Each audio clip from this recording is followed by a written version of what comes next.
ഇന്ത്യയുടെ ചരിത്രം ഒരു കഥയുടെ രൂപത്തിൽ അവതരിപ്പിക്കുന്ന ഈ വീഡിയോ സീരീസിൻ്റെ ഏറ്റവും പുതിയ എപ്പിസോഡിലേക്ക് സ്വാഗതം. ആദ്യത്തെ എപ്പിസോഡുകൾ കണ്ടിട്ടില്ലാത്തവർക്ക് വേണ്ടി അതിൻ്റെ ലിങ്ക് ഞാൻ ഡിസ്ക്രിപ്ഷനിലും ഫസ്റ്റ് കമൻറ്റിലും കൊടുക്കുന്നുണ്ട്, പരിശോധിക്കാം. വർഷം 1719. മുഹമ്മദ് ഷായാണ് ഇപ്പോൾ മുഗൾ സാമ്രാജ്യം അടക്കി ഭരിക്കുന്നത്.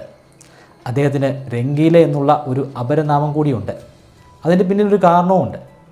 എല്ലായ്പ്പോഴും ജീവിതം അടിച്ചു പൊളിച്ച് കഴിയാനാണ് രംഗീല ആഗ്രഹിക്കുന്നത്. അദ്ദേഹത്തിന് അദ്ദേഹത്തിൻ്റെ സുഖസൗകര്യങ്ങളോടാണ് താല്പര്യം. മറ്റുള്ളവർ എങ്ങനെ ജീവിക്കുന്നു എന്ന് ചിന്തിക്കേണ്ട ആവശ്യമേ ഇല്ല. അങ്ങനെയാണ് രംഗീല എന്നുള്ള പേര് കിട്ടിയത്. അദ്ദേഹം വളരെ ഇൻ്റലിജൻ്റ് ആയിട്ടുള്ള ഒരു വ്യക്തി കൂടിയായിരുന്നു. അദ്ദേഹത്തിൻ്റെ ഇൻ്റലിജൻസ് ഉപയോഗിച്ചിട്ടാണ് മുൻകാലങ്ങളിൽ അടിമകളെപ്പോലെ കഴിഞ്ഞിരുന്ന മുഗൾ സാമ്രാജ്യത്തിലെ ചക്രവർത്തിമാരിൽ നിന്നും തീർത്തും വ്യത്യസ്തനായിട്ട് കൂടുതൽ ശക്തിയുള്ള ചക്രവർത്തിയായിട്ട് മാറാൻ അദ്ദേഹത്തിന് കഴിഞ്ഞത്. മുൻകാലങ്ങൾ എന്ന് പറയുമ്പോൾ അങ്ങ് ബാബർ മുതലുള്ള കാലഘട്ടമല്ല. കഴിഞ്ഞ എപ്പിസോഡിൽ ഞാൻ പറഞ്ഞിരുന്നത് അടിമകളെപ്പോലെ കഴിയേണ്ടി വന്ന മുഗൾ സാമ്രാജ്യത്തിലെ ചക്രവർത്തിമാരെക്കുറിച്ചാണ്. അതിനൊരു മാറ്റം വന്നത് മുഹമ്മദ് ഷായിലൂടെ അല്ലെങ്കിൽ രംഗീലയുടെയാണ്. അതെങ്ങനെയാണെന്നൊക്കെ ഞാൻ കഴിഞ്ഞ എപ്പിസോഡിൽ വിവരിച്ചിട്ടുണ്ട്. നിങ്ങളത് കണ്ടിട്ടുണ്ടെന്ന് ഞാൻ പ്രതീക്ഷിക്കുന്നു. രംഗീല അധികാരമൊക്കെ കിട്ടിയതിന് ശേഷം അദ്ദേഹത്തിൻ്റെ ആ രംഗീല സ്വഭാവം തന്നെയായിട്ടാണ് മുന്നോട്ട് പോകുന്നത്. രാജ്യകാര്യങ്ങളിലൊന്നും ഒട്ടും താല്പര്യമില്ല. 29 വർഷമാണ് അദ്ദേഹത്തിന് അടിച്ചു പൊളിച്ച് ജീവിക്കാൻ കഴിഞ്ഞത്. അദ്ദേഹം അഡ്മിനിസ്ട്രേഷൻ പരമായിട്ടുള്ള ഒരു കാര്യവും പരിശോധിക്കാത്തതുകൊണ്ട് തന്നെ ഒരുപാട് അഴിമതിയും ആ കാലഘട്ടങ്ങളിൽ നടക്കുന്നുണ്ട്. ആ കാലഘട്ടത്തിലെ മുഗൾ സാമ്രാജ്യത്തിലെ വാസിർ അല്ലെങ്കിൽ പ്രധാനമന്ത്രിയായിരുന്നു നസീം ഉൽ മുൽക്ക്. അദ്ദേഹം എങ്ങനെയാണ് പ്രധാനമന്ത്രി ആയതെന്നും അദ്ദേഹത്തിൻ്റെ കഴിവിനെക്കുറിച്ചും ഒക്കെ ഞാൻ നേരത്തെ പറഞ്ഞതാണ്, അതിലേക്കൊന്നും കിടക്കുന്നില്ല. വലിയ രീതിയിലുള്ള അഴിമതി ഡൽഹിയിൽ നടക്കുന്നതിനെ തുടർന്ന് അതൊന്നും കണ്ടും കേട്ടും നിൽക്കാനുള്ള ശക്തിയില്ലാതെ അദ്ദേഹം ഡൽഹി ഉപേക്ഷിച്ച് ഹൈദരാബാദിലേക്ക് പോയി. ഹൈദരാബാദ് അന്ന് മുഗൾ സാമ്രാജ്യത്തിൻ്റെ അണ്ടറിൽ വരുന്ന പ്രദേശമാണ്. അദ്ദേഹം ഹൈദരാബാദിൽ പോയി അത് ഒരു ഇൻഡിപെൻഡൻ്റ് ആയിട്ടുള്ള അല്ലെങ്കിൽ സ്വയംഭരണമുള്ള ഒരു രാജ്യമാക്കി മാറ്റിയെടുത്തു. ചക്രവർത്തി മിലിറ്ററിയിലൊന്നും ഒരു രീതിയിലുള്ള ശ്രദ്ധയും കൊടുക്കുന്നില്ല. മിലിറ്ററി ഇടയ്ക്കിടയ്ക്ക് അപ്ഡേറ്റ് ചെയ്തുകൊണ്ടേയിരിക്കണം. പുതിയ പുതിയ സാങ്കേതിക വിദ്യകൾ വികസിപ്പിച്ചെടുക്കണം. ലോകത്ത് നടന്നുകൊണ്ടിരിക്കുന്ന മാറ്റങ്ങൾ മനസ്സിലാക്കണം. അതിനനുസരിച്ചുള്ള പരിശീലനങ്ങൾ പട്ടാളക്കാർക്ക് കൊടുക്കണം. പക്ഷേ അതൊന്നും കാര്യമായിട്ട് നടക്കുന്നില്ല. എപ്പോഴും പെണ്ണിൻ്റെയും വൈനിൻ്റെയും പിന്നാലെയാണ് മുഗൾ സാമ്രാജ്യത്തിലെ അന്നത്തെ ചക്രവർത്തി. ഇത് വലിയ പ്രശ്നങ്ങളാണ് പിന്നീട് സൃഷ്ടിക്കുന്നത്. ചുറ്റുവട്ടത്തുണ്ടായിരുന്ന പല സാമ്രാജ്യവും കുറേ കൂടെ ശക്തമായിട്ട് മാറിക്കൊണ്ടിരിക്കുന്ന കാലഘട്ടമാണ്. ഈ കാലഘട്ടത്തിൽ പേർഷ്യൻ സാമ്രാജ്യം ഭരിച്ചിരുന്ന ചക്രവർത്തിയാണ് നാദിർ ഷാ അഫ്ഷർ. നാദിർ ഷാ അഫ്ഷർ വളരെ ഇൻ്റലിജൻ്റ് ആയിട്ടുള്ള ഒരു ചക്രവർത്തിയായിരുന്നു. അദ്ദേഹം ഭരണകാര്യങ്ങളൊക്കെ കൃത്യമായിട്ട് നടപ്പിലാക്കുന്നുണ്ട്. പട്ടാളത്തിന് ആവശ്യമായിട്ടുള്ള പടക്കോപ്പുകളൊക്കെ പുതുതായി അദ്ദേഹം ഉണ്ടാക്കിയെടുക്കുന്നുണ്ട്. കുറേയൊക്കെ അദ്ദേഹം ഇറക്കുമതി ചെയ്യുന്നുണ്ട്. അങ്ങനെ അതിശക്തമായിട്ട് പേർഷ്യൻ സാമ്രാജ്യം വളർന്നുകൊണ്ടിരിക്കുന്ന കാലഘട്ടമാണ്. പേർഷ്യൻ സാമ്രാജ്യം എന്ന് പറയുന്നത് ഇന്നത്തെ ഇറാൻ മേഖലയാണ്. ആ കാലഘട്ടത്തിൽ പേർഷ്യയ്ക്ക് 2 ശക്തരായിട്ടുള്ള എതിരാളികളുണ്ട്. ഒന്ന് റഷ്യ, മറ്റൊന്ന് ഒട്ടോമൻ തുർക്കി. അവരെ നേരിടാനുള്ള കെൽപ്പ് നിലവിൽ ഈ ഘട്ടത്തിൽ പേർഷ്യയ്ക്കില്ല. പേർഷ്യ വളർന്നു വന്നുകൊണ്ടിരിക്കുകയാണ്. ഇനിയും വളരണം. അതിന് കൂടുതൽ പണം വേണം. എങ്ങനെയാണ് പെട്ടെന്ന് കുറേ പണം ഉണ്ടാക്കാൻ സാധിക്കുന്നത്? എളുപ്പമാർഗം അടുത്തുള്ള ഏതെങ്കിലും രാജ്യത്തെ ആക്രമിച്ച് കീഴടക്കി അവിടുത്തെ പണം അപഹരിച്ച് കൊണ്ടുവരിക എന്നുള്ളതാണ്. അങ്ങനെയാണെങ്കിൽ എന്തുകൊണ്ട് ഡൽഹി ആക്രമിച്ചുകൂടാ? പണ്ടാണെങ്കിൽ 2 തവണയൊന്ന് ആലോചിക്കണം. കാരണം പണ്ടത്തെ മുഗൾ സാമ്രാജ്യം അത് ശക്തമായിട്ടുള്ളൊരു സാമ്രാജ്യമായിരുന്നു. എന്നാൽ അത് തീർത്തും ഈ കാലഘട്ടത്തിൽ ദുർബലമാണ്.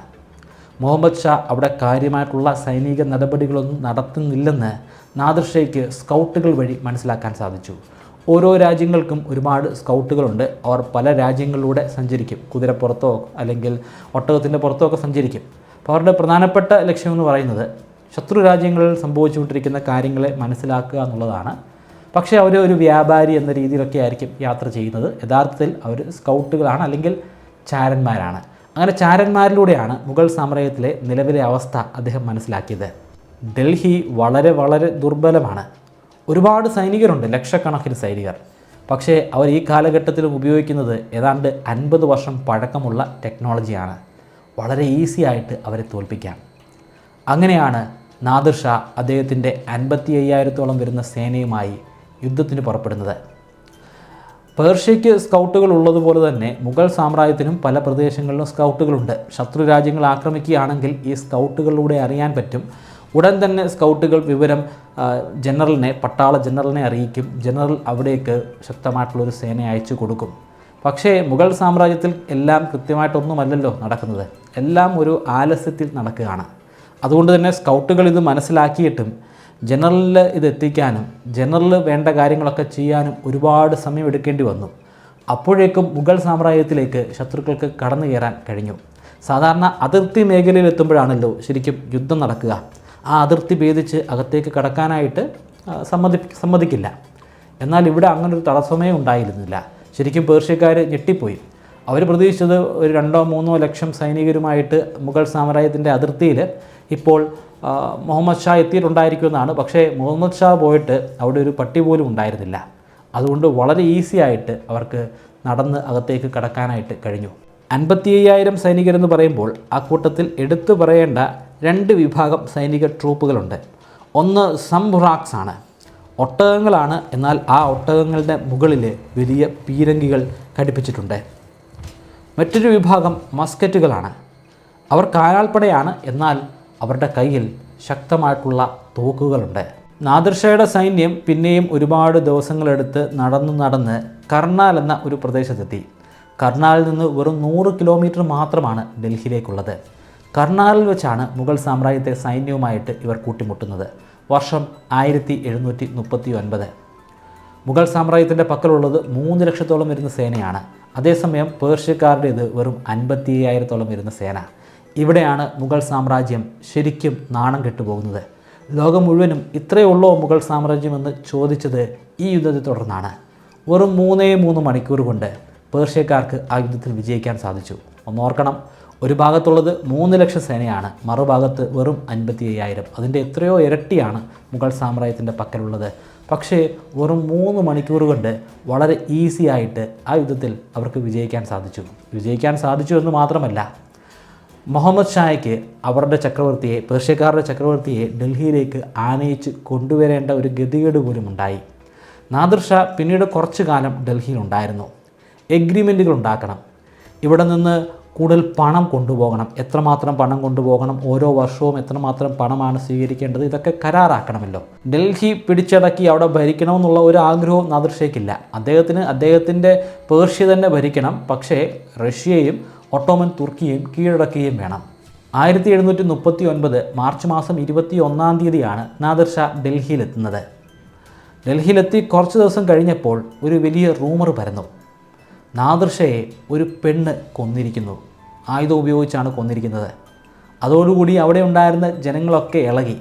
കാരണം അതുവരെ അവർ കരുതിയിരുന്നത് അവരുടെ രാജ്യം പരാജയപ്പെട്ടു, അവർക്ക് ഒരുപാട് പണം പേർഷ്യയ്ക്ക് കൊടുക്കേണ്ടതായിട്ടുണ്ട്, അപ്പോൾ ഇനി അങ്ങോട്ട് പട്ടിണിയായിരിക്കും എന്നൊക്കെയാണ് കരുതിയിരുന്നത്. എന്നാൽ അതൊക്കെ മറക്കാനായിട്ട് അവർക്കൊരു സന്തോഷ വാർത്ത കിട്ടിയിരിക്കുന്നു. അവരുടെ ശത്രു, ഇപ്പോൾ അവരെ അടക്കി ഭരിച്ചുകൊണ്ടിരിക്കുന്ന നാദിർ ഷാ കൊല്ലപ്പെട്ടിരിക്കുന്നു. ഒരു പെണ്ണ് നാദിർ ഷായെ കൊന്നിരിക്കുന്നു. ഇനി അവിടെയുള്ള സൈനികർക്കൊന്നും ചെയ്യാൻ കഴിയില്ല. ആ നാട്ടിലുണ്ടായിരുന്ന സകല പുരുഷന്മാരും എവിടുന്നെങ്കിലുമൊക്കെ ആയുധങ്ങളൊക്കെ ഒപ്പിച്ച് അവിടെ ഉണ്ടായിരുന്ന സകല സൈനികരെയും കൊല്ലാനായിട്ട് ഇറങ്ങി പുറപ്പെട്ടു. ഏതാനും ദിവസങ്ങൾ കൊണ്ട് 900 മുതൽ 3000 വരെയുള്ള പട്ടാളക്കാരെയാണ് കൊന്നത്. അതൊരു ഏകദേശ ധാരണ മാത്രമാണ്, കൃത്യമായിട്ടുള്ള കണക്കുകളില്ല. ചില ഡോക്യുമെൻറ്റുകളിലൊക്കെ 900 എന്ന് പറയുന്നു, ചിലയിടത്ത് 2000, ചിലയിടത്ത് 3000 എന്ന് പറയുന്നു. എന്നാലും ഏകദേശം ആ ഒരു റേഞ്ചിലുള്ള പട്ടാളക്കാരാണ് മരിക്കുന്നത്. ഈ കലാപം അടിച്ചൊതുക്കാനായി ആദ്യം നാദിർ ഷായ്ക്ക് അദ്ദേഹത്തിൻ്റെ തന്നെ സൈനികരെ ബോധ്യപ്പെടുത്തണം ഞാൻ ജീവനോടെ ഉണ്ടെന്ന്. കൂടാതെ മുഗൾ സാമ്രാജ്യത്തിലുള്ള ജനങ്ങളെയും ബോധ്യപ്പെടുത്തണം. ഈ കാലഘട്ടമാണെങ്കിൽ ഇതൊക്കെ വളരെ ഈസിയാണ്, സോഷ്യൽ മീഡിയയിലൂടെ ഒരു പോസ്റ്റ് ഇട്ടാലൊക്കെ മതി. എന്നാൽ ആ കാലഘട്ടത്തിൽ ശരിക്കും പത്രങ്ങൾ പോലും ഇറങ്ങിയിട്ടില്ല. ആ കാലഘട്ടത്തിൽ എങ്ങനെയാണ് 50,000 വരുന്ന സൈനികരെ ഇതൊക്കെ പറഞ്ഞ് ബോധ്യപ്പെടുത്തുന്നത്? അപ്പോൾ അതിൻ്റെ ഭാഗമായിട്ട് ഈ 55,000 വരുന്ന സൈനികരുടെ തലവന്മാർക്കൊരു സന്ദേശം കൊടുക്കാനായിട്ട് അദ്ദേഹം തീരുമാനിച്ചു. ആ സന്ദേശം കൊടുക്കാനായി അദ്ദേഹം നേരെ ചാന്ദിനി ചൗക്കിലെ വളരെ ഉയരത്തിലുള്ള ഒരു ഗോൾഡൻ മോസ്കിലേക്കാണ് പോകുന്നത്. അതിൻ്റെ ഏറ്റവും മുകളിലെത്തിയതിന് ശേഷം അദ്ദേഹത്തിൻ്റെ ഉടവാൾ ഊരി കാണിച്ചു. അത് ശരിക്കും ഒരു സിഗ്നലാണ്, ഒരു കോഡാണ്. ഇത് കണ്ട എല്ലാ ജനറൽമാർക്കും ഒരു കാര്യം ബോധ്യമായി. ചക്രവർത്തി ജീവനോടെ ഇരിപ്പുണ്ടെന്ന് മാത്രമല്ല, അദ്ദേഹം ഒരു സിഗ്നൽ തന്നിരിക്കുന്നു. അവിടെയുള്ള സകല ജനങ്ങളെ കൊന്നൊടുക്കാനുള്ള സിഗ്നൽ. പിന്നീട് കാണാൻ സാധിക്കുന്നത് ഒരു കൊലക്കളമാണ്. അവിടെ ഉണ്ടായിരുന്ന സകല പുരുഷന്മാരെയും വകവരുത്തി. അവിടെ ഉണ്ടായിരുന്ന പെൺകുട്ടികളെ, സ്ത്രീകളെയെല്ലാം ബലാത്സംഗം ചെയ്തു. അതിദാരുണമായിട്ടുള്ള ദിവസങ്ങളായിരുന്നു പിന്നീട് അങ്ങോട്ട് കടന്നുപോയത്. കൊല്ലുക, അവിടെയുള്ള പണവും മറ്റ് വസ്തുക്കളുമൊക്കെ അപഹരിക്കുക. അങ്ങനെ അത് നീണ്ടുപോയപ്പോൾ ശരിക്കും ഡൽഹി ഒരു കൊലക്കളമായിട്ട് മാറി. എല്ലായിടത്തും രക്തം, എല്ലായിടത്തും ശവശരീരങ്ങൾ മാത്രം. ഇത്രയായപ്പോൾ മുഹമ്മദ് ഷായുടെ മുൻപിൽ മറ്റൊരു മാർഗവും ഉണ്ടായിരുന്നില്ല. അദ്ദേഹം നേരെ നാദിർ ഷായുടെ കാൽ കീഴിൽ പോയി വീണു. എന്നിട്ട് അപേക്ഷിച്ചു പൊട്ടിക്കരഞ്ഞുകൊണ്ട്, എന്നെയും എൻ്റെ ജനങ്ങളെയും നിങ്ങൾ കൊന്നുകളഞ്ഞിരിക്കുന്നു. ഞങ്ങളുടെ ശവശരീരത്തെയെങ്കിലും വെറുതെ വിടൂ. അത് കേട്ട് മനസ്സലിവുണ്ടായ നാദിർ ഷാ മറ്റൊരു സിഗ്നൽ കൂടി കൊടുത്തു. അതിനുവേണ്ടി അദ്ദേഹം തിരഞ്ഞെടുത്തത് ചാന്ദിനി ചൗക്കിലെ അതേ ഗോൾഡൻ മോസ്ക് തന്നെയാണ്. അതിൻ്റെ മുൻപിൽ പോയി അദ്ദേഹം ഊരിയ ഉടവാള് തിരികെ ആ ഉറയിലേക്ക് തന്നെ ഇട്ടു. ഇത് കണ്ട ജനറൽമാർക്ക് പുതിയ സിഗ്നൽ കിട്ടി, കൊല നിർത്താം. പക്ഷേ പണം അപഹരിക്കുന്നത് അവർ തുടർന്നുകൊണ്ടേയിരുന്നു. ഏതാനും ദിവസങ്ങൾ കൊണ്ട് അവരവിടെ നിന്നും അപഹരിച്ചെടുത്തത് 70 കോടി രൂപയാണ്. ആ കാലഘട്ടത്തിലെ 70 കോടി രൂപയാണ്. ഈ കാലഘട്ടത്തിൽ അത് കോടാനുകോടി രൂപയാണ്. ഇത്രയധികം പണം കിട്ടിയതുകൊണ്ട് തന്നെ പേർഷ്യക്കാർക്ക് പിന്നീടുള്ള 3 വർഷത്തേക്ക് ഒരു രീതിയിലുള്ള ടാക്സും സ്വന്തം രാജ്യത്തു നിന്ന് പിരിക്കേണ്ടി വന്നില്ല. പേർഷ്യക്കാർ ഇതിനേക്കാൾ വലിയ കൊള്ള നടത്തിയത് കൊട്ടാരത്തിൻ്റെ അകത്തു നിന്നായിരുന്നു.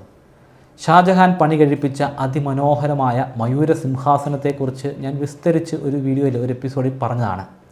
ആ മയൂര സിംഹാസനത്തിന് ആ കാലഘട്ടത്തിലും ഈ കാലഘട്ടത്തിലും താജ്മഹലിനേക്കാൾ മൂല്യമുണ്ട്. അത്രയും മൂല്യമുണ്ടായിരുന്ന മയൂര സിംഹാസനം അവർ അപഹരിച്ചെടുത്തു. അതിനേക്കാൾ മൂല്യമുണ്ടെന്ന് പറയപ്പെടുന്ന കൊഹിനൂർ രത്നം, ആ രത്നവും പേർഷ്യക്കാരാണ് ഇവിടുന്ന് ആദ്യം കൊണ്ടുപോകുന്നത്. അതുമായി ബന്ധപ്പെട്ട് ഒരു ലെജൻഡ് നിലവിലുണ്ട്.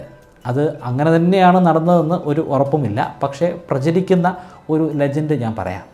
അതനുസരിച്ച് ഇവിടുത്തെ പണവും ഒക്കെ മേടിച്ചുകൊണ്ട് നാദിർ ഷാ രാജ്യം വിടാനായിട്ട് പോവുകയാണ്. അപ്പം ആദരവിൻ്റെ ഭാഗമായിട്ട് അദ്ദേഹത്തിൻ്റെ തലപ്പാവൂരി, അത് സ്വർണം കൊണ്ടുള്ള കിരീടമൊന്നുമല്ല, ജസ്റ്റ് തുണി കൊണ്ടുള്ള ഒരു തലപ്പാവാണ്. അതേസമയം അപ്പുറത്തെ മുഗൾ സാമ്രാജ്യത്തിൻ്റെ ചക്രവർത്തിയും ഇതുപോലെ തന്നെ തലപ്പാവ് ഊരണം. അത് ഒരു അലിഖിത നിയമമാണ്. സൗഹൃദത്തിൻ്റെ ഭാഗമായിട്ട് ഇങ്ങനെ തലപ്പാവ് ഊരി പരസ്പരം എക്സ്ചേഞ്ച് ചെയ്യും. അപ്പോൾ ഈ മുഹമ്മദ് ഷായുടെ കയ്യിൽ കൊഹിനൂർ രത്നം ഉണ്ടല്ലോ, അപ്പോൾ അത് ഇവർ കൊണ്ടുപോകാൻ പാടില്ല.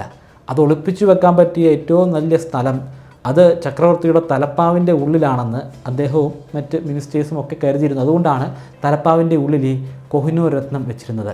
പേർഷ്യൻ സാമ്രാജ്യത്തിൻ്റെ ചക്രവർത്തി നാദിർ ഷാ തലപ്പാവ് ഊരിയപ്പോൾ തന്നെ മുഗൾ സാമ്രാജ്യത്തിൻ്റെ ചക്രവർത്തിയായ മുഹമ്മദ് ഷായ്ക്കും തലപ്പാവ് ഊരേണ്ടി വന്നു. അങ്ങനെ ഊരിയില്ലെങ്കിൽ മുഹമ്മദ് ഷായ്ക്ക് തൻ്റെ തല പോലും നഷ്ടമാകും. കാരണം നാദിർ ഷായ്ക്ക് ഒരു വിലയും കൊടുക്കുന്നില്ല, സൗഹൃദമൊട്ടും ആഗ്രഹിക്കുന്നില്ലെന്നൊക്കെയാണ് അതിൻ്റെ അർത്ഥം. മുഹമ്മദ് ഷാ തലപ്പാവ് ഊരിയപ്പോൾ അതിൽ നിന്നും കൊഹിനൂർ രത്നം താഴെ വീണു. അങ്ങനെയാണ് പേർഷ്യക്കാർക്ക് കൊഹിനൂർ രത്നം കിട്ടിയതെന്ന് പറയപ്പെടുന്നു. അത് ചരിത്രമല്ല, വെറും ലെജൻഡ് മാത്രമാണ്. കൊഹിനൂർ രത്നത്തോളം തന്നെ മൂല്യമുള്ള മറ്റൊരു രത്നമാണ് ദാരിയ ഐനൂർ അല്ലെങ്കിൽ പിങ്ക് ഡയമണ്ട്. പിങ്ക് ഡയമണ്ടും ഇതേ കാലഘട്ടത്തിൽ തന്നെയാണ് പേർഷ്യക്കാർ മുഗൾ സാമ്രാജ്യത്തിൽ നിന്ന് കട്ടുകൊണ്ടു പോകുന്നത്. അത് ഇപ്പോഴും ടെഹ്റാനിൽ സൂക്ഷിച്ചിട്ടുണ്ട്. അതേസമയം കൊഹിനൂർ രത്നം ഇപ്പോൾ ഇറാനിലില്ല, അത് ലണ്ടനിലാണുള്ളത്. നാദിർ ഷാ പേർഷ്യയിലേക്ക് മടങ്ങിപ്പോകുന്നതിന് മുൻപ് മുഹമ്മദ് ഷായെ അല്ലെങ്കിൽ രംഗീലെ തന്നെ മുഗൾ സാമ്രാജ്യത്തിൻ്റെ അല്ലെങ്കിൽ ഡൽഹിയുടെ ചക്രവർത്തിയായിട്ട് വാഴിച്ചിരുന്നു. സാധാരണ അങ്ങനെ ഉണ്ടാവാറില്ല. ഏതെങ്കിലും ഒരു ഗവർണറിന് അവിടുത്തെ ചാർജ് കൊടുക്കും, അതിനുശേഷം മടങ്ങി പോവുകയാണ് പതിവ്. പക്ഷേ മുഹമ്മദ് ഷാ ഒരുപാട് വിട്ടുവീഴ്ചകൾ ചെയ്തതുകൊണ്ട് നാദിർ ഷായ്ക്ക് മുഹമ്മദ് ഷായോടൊരു പ്രത്യേക താല്പര്യം തോന്നി. അതുകൊണ്ട് തന്നെ അവിടുത്തെ ചക്രവർത്തി സ്ഥാനം കൊടുത്തു. പക്ഷേ അതിന് പകരം ഒരുപാട് വിട്ടുവീഴ്ചകൾ മുഹമ്മദ് ഷായ്ക്ക് നടത്തേണ്ടി വന്നു. അതിൽ പ്രധാനപ്പെട്ടത് കുറേയധികം പ്രദേശങ്ങൾ പേർഷ്യയുടെ കീഴിലായിട്ടുണ്ട് എന്നുള്ളതാണ്. സിന്ധു നദിയുടെ പടിഞ്ഞാറ് ഭാഗത്തുണ്ടായിരുന്ന സകല മേഖലകളും പേർഷ്യക്കാരെടുത്തു. ആ കൂട്ടത്തിൽ അഫ്ഗാനിസ്ഥാനും പെടും. അതിനുശേഷം പിന്നീട് ഒരിക്കലും അഫ്ഗാനിസ്ഥാൻ ഇന്ത്യയുടെ അല്ലെങ്കിൽ ഡൽഹി സാമ്രാജ്യത്തിൻ്റെ ഭാഗമായിട്ടേ ഇല്ല.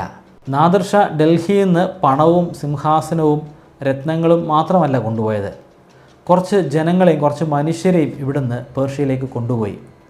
ഇവിടെ വളരെ മികച്ച കൽപ്പണിക്കാരുണ്ടായിരുന്നു, അതുപോലെ കാർപ്പൻറ്റേഴ്സ് ഉണ്ടായിരുന്നു. ഇവരെയും കൊണ്ടാണ് പേർഷ്യയിലേക്ക് പോകുന്നത്.